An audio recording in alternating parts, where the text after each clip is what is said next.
মুবারক store পুঁজি কি আপনারা দিচ্ছেন? ভাই জি কি কাম তোমার? এই তো হবা না দোকানদারি এখন?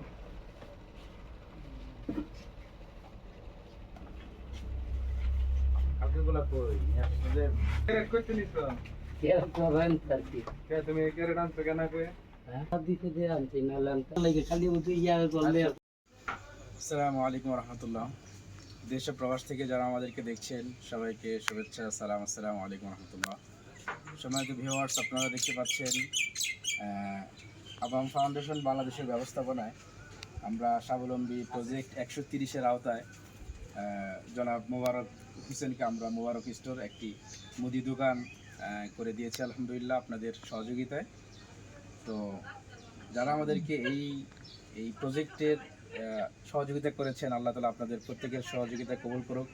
আমরা যদি মোবারক ভাইয়ের কাছে জানতে চাই যে ওনার বর্তমান মানে কী অবস্থা ছিল, তো এখন বর্তমান আমরা যে স্বাবলম্বী এই প্রজেক্টের আওতায় যে মালামালগুলো ক্রয় করে দিয়েছি, এখন উনি কীভাবে মানে কেমন দিন যাপন করবে, ওনার আশাটা কি?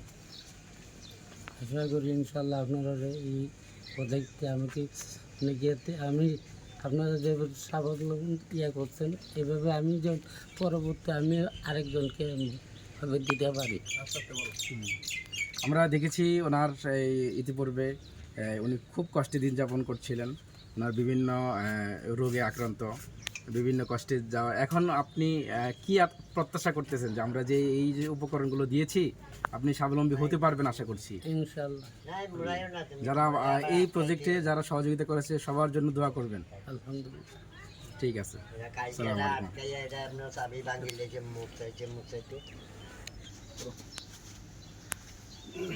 আসসালামু আলাইকুম রহমতুল্লাহি ওয়া বারাকাতুহু।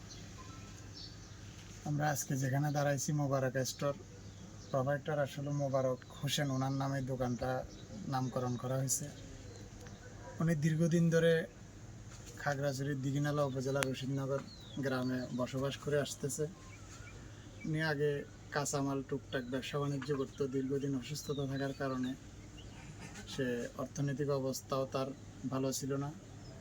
পর্যায়ক্রমে সে আমাদের মাধ্যমে আবাম ফাউন্ডেশনে স্বাবলম্বী প্রজেক্টের একটা আবেদন করে।